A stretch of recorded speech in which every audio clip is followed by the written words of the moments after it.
open.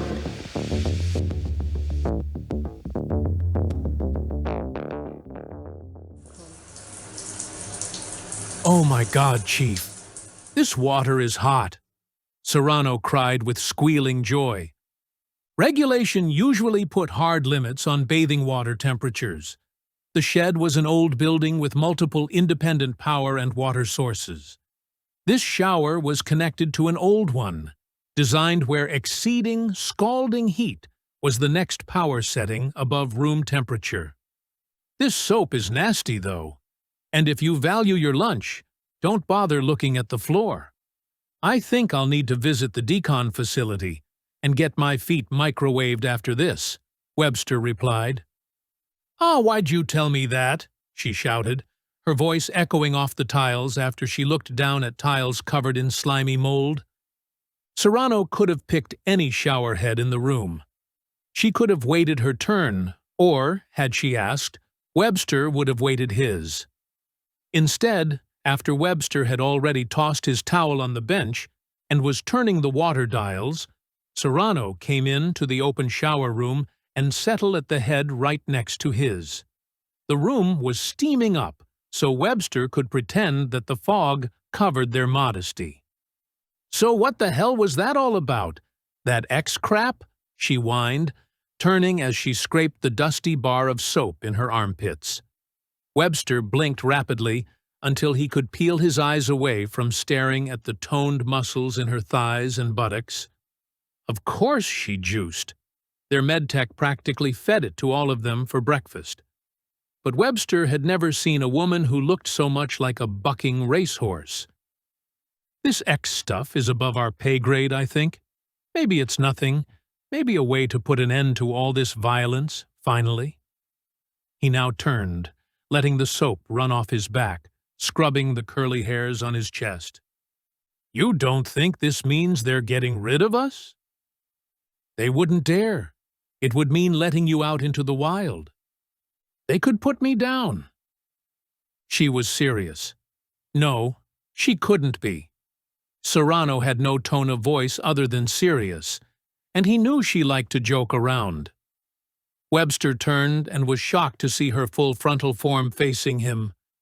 "Good Lord," she shaved. He hurriedly produced an answer. "In our world, they build systems on top of systems, but they never get rid of the old ones completely. What if this X doesn't work? They'll need old farts like us around to clean up the mess. You won't have to worry about pay and pension."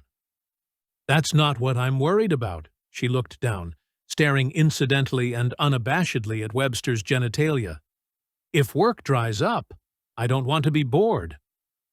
Webster was busy thinking of a way to reassure her, but hadn't come up with one before she said, "You're pretty well hung, Chief. I never asked, do you have a harem?" There wasn't a good response to Serrano's question. Sure, people fooled around now, as they always did, but there were customs that had formed in the last generation or two. Taboos that were becoming quite enduring. Sexual relationships, personal relationships, there were boxes for these things. Professional colleagues never become involved in another's harem. This was Serrano, though, and here they were, deep under the earth, surrounded by a rain of steaming hot water. She broke the silence. "I have one. Sort of. I misbehave. It's a nest family I joined, for a girl. I turned them, made a harem out of 3 of the women. That was certainly a taboo, but less so. Sex happened in harems where highly desired men were paid handsomely by sexually ambitious women for access. More like a social club than prostitution. Children happened through nest families, cooperative and non-sexual social arrangements between groups of men and women. Conception was in vitro. Sex and children outside of these structures were taboo enough to make a decent person blush upon hearing of it. Nevertheless, there were blurred boundaries, and therefore a wild variety of boxes for certain kinds of exceptions. Same-sex and non-binary relationships were given more leeway. Still, even counting on softer taboos, bringing sexuality into a nest household of a dozen adult men and women was like tossing a match into a dry field of grass. But Serrano was the type to do whatever she wanted, and get away with it too. "I'm part of a harem of 2, Webster revealed, the answer tongue-in-cheek, with 3 kids. He meant that he had a traditional family. "You're kidding?" she glared. "I never kid. Let's just say I grew up way back in the woods, where things are a bit old-fashioned." Serrano was almost smirking, a hint of humanity Webster had never seen before. He added, "They're the reason I joined intervention. I've seen enough to know you can't look the other way at violence and evil. Everyday people like to brush it aside, act like it's distant, too random to affect them. They're odds too good to make them worry." Fine, if they want to believe that. But I'll fight to keep the odds as they are. You never know what will happen if you let evil gain ground. "See, that's why we're a good team, Chief. We're opposites." She had turned off the water and was wiping the wetness off her arms and body. "I think that evil is fighting to stop me from gaining ground." Suddenly, whatever temptation this woman presented fled Webster's concern. He remembered that her body was an object of beauty only in its capacity as a tool of unfathomable violence. She hadn't even wanted to linger under the warmth of this free supply of water. Webster would stay for a while. He thought of his family, letting himself feel every last drop of blood and grit from the day's dirty work washed from him. An hour after the mission debrief, Webster and Serrano ran into Millington in the rat's nest. That's what they called the open rows of messy old steel desks where the analysts pushed paper. "Sorry about earlier, Lieutenant Serrano," were the first words out of his mouth. She had nearly attacked him out of surprise. His accent registered a moment later, his voice very familiar, but his face less so. Her whole body tensed after she recognized him, ready to pounce. Webster lay a cool, firm hand on her shoulder. "It's just the job, isn't it?" was all Serrano could manage. Millington nodded. His eyes were fixed on Webster's hand. It was like a concrete dam holding back a deluge of violence. The shed was an incredible place. People running around with yellowed sheets of paper, dusty reams, little paper fastening devices that clanked down on a stack, leaving a little staple to hold them together. The security protocol was old, analog or less. There was a deep warehouse of supplies. Restocking it, reconfiguring the infrastructure would take too much work. The facility, this part of the facility, was sealed against nano-robotic infiltration. They'd be making do with paper for a long time yet. Probably forever. Webster, Serrano, and Millington each used their own little key to enter a small conference room, one at a time. Barnes and Tesfaye, joined by Sergeant Liu, were waiting under the bright fluorescence. "Good, let's start," Barnes said. He amazed Webster by his ability to sit for long periods in seemingly uncomfortable poses, looking perfectly content.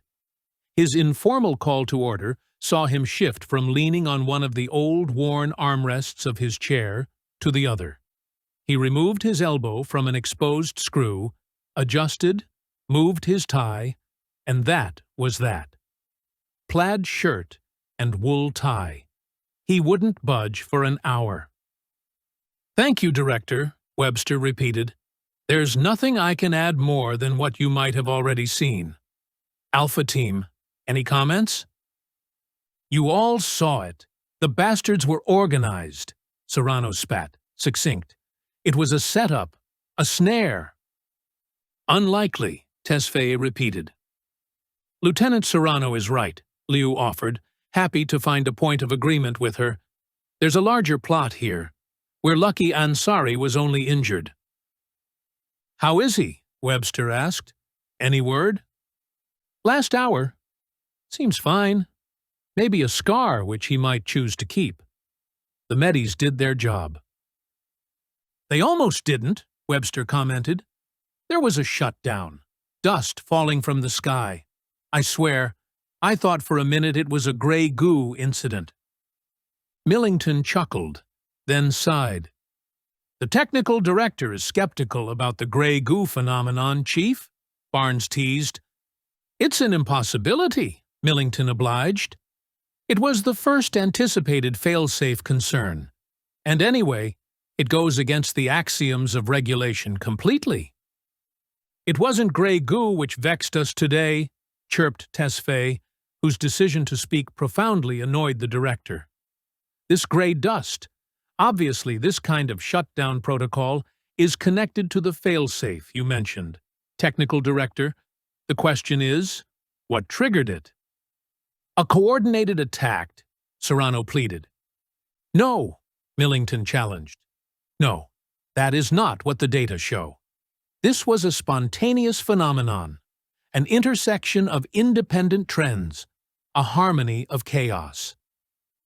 Unless someone out there is rewriting the data archives, Webster offered, making coordinated action appear as unrelated. I doubt it. Tesfaye supported Millington's doubts. It's likely no coincidence that my security clearances finally processed this morning right before the attack. Remember that regulation is integrated into all the labor and even personnel processes of the government. The system wanted me to be here today. Oh, quit that, Barnes complained. I mean it, Tesfaye protested. Respectfully, Director, consider the content of my earlier presentation. I said that my mathematical models strongly suggest that there is a proportional relationship between enhanced penetration by the resplendent eye into the churn of chaos and the consequent severity of chaotic events. What would that possibly have meant to any of you? What would that be except academic speak? In one ear and out the other. Had I not said it on this day? Make no mistake, today's event is the manifestation of a terrible phenomenon. You believe our system created this violence, caused it to spontaneously erupt? Webster asked. Precisely. Millington raised two hands, a gesture of concession. I suppose you could be right. The pedestrian who picked up the gun and started shooting for no reason. Article A. The bus driver who felt the need to stop short of our adversary, offering up his atomic motor almost as a gift rather than running down or even avoiding the madman. Article B. There's a lot more. All very improbable mental breakdowns leading to precisely the correct action where each participant would have had no clue they would react that way just moments before. Each traceable, as it turns out, to weeks or even years of personal psychological history with no discernible connection between individuals. It might have seemed like their minds were being controlled, but really these were subconscious fantasies, deeply buried, but triggered at the exact right opportunity, with precisely the right circumstances so that they could serve the purposes of our villain. So, I haven't studied Dr. Tesfaye's work, but I know enough math to get the basic idea. You start with a little resonance between system instabilities which the system lacks resources to clean up. Regulation settling for good enough in the effort to balance resources and needs. Good enough not quite being enough. And then you get disaffected people starting to be drawn together, like a metaphysical or informational Bernoulli effect, and then regulation's safeguards become not enough at all. Regulation is accidentally blinding itself to save resources for people that are easier to help and control. Sure, I get the idea. What seems incredible is how these people almost had an intuition, a sense that they ought to work together. It's like the lieutenant and sergeant say, it looks like a conspiracy. At a surface level, it's certainly coordinated in its own way. At the moment itself, it was a coordinated action. Yet none of the actors had ever met or considered each other before their chance meeting. They were all uniquely positioned to take part, and wanted to take part. "This is precisely my message," Tesfaye interjected. "The chaos incidents you've been accustomed to tend to follow the basic pattern of a man who loses his cool.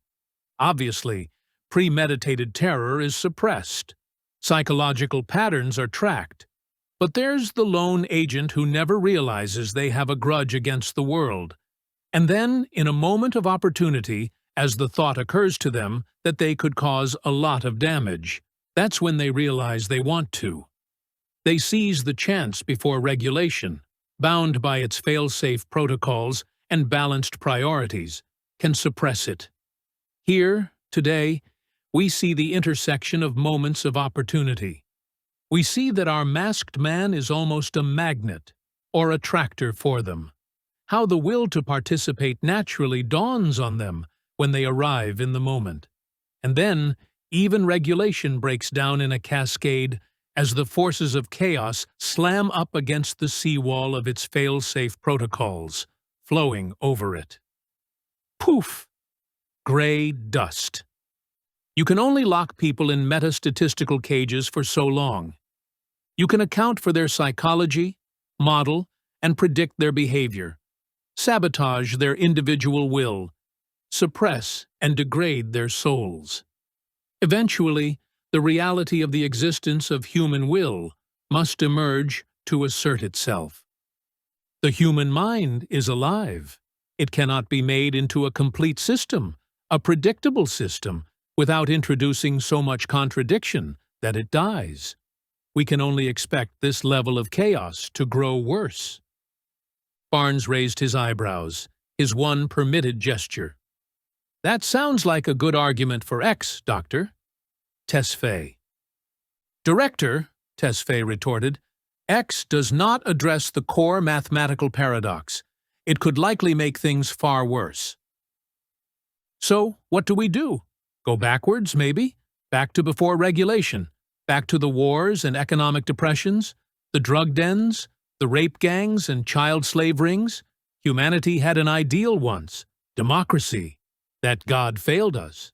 So here we are." Tesfaye defended himself. "If I was proposing we go backwards, I don't think I'd have received this position. I only advocate one thing, just a little hesitation, for a little while longer, to catch our bearings. Maybe we can get a better grasp on how the I might be contributing to this chaos and find a workaround." Webster admired Tesfaye's diplomatic response, but he took Barnes's side on this one. Tesfaye seemed like the fanatical sort whose mind is far too reckless with imagination and theory. And as much as he spoke of hesitation, the reality facing every cop was that bad guys don't hesitate. Tesfaye continued, "I'll be frank about my purpose. I am to convince all of you that we must delay the activation of X as long as possible. We must make every effort to solve this new crisis with the tools we already have. I know I have argued it will get worse. We still have a duty to try, to find out if we might be wrong." Millington scoffed, "What workaround, though? It's not like we're using augury and stone hammers.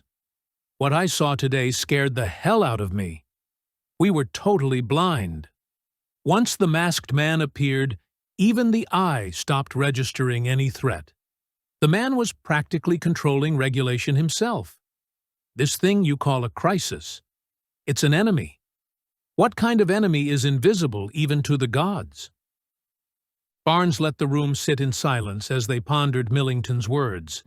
Then he shifted focus. "Even if we can't use X's full capabilities, its various subsystems do provide us with new tools that might help against our foe. Surely, limited application of the technology, to test it, falls within your paradigm of hesitation, does it not, Dr. Tesfaye?" Before Tesfaye could respond, Serrano interjected. "Wait," she said, starting to grin, "so we really are getting new toys?"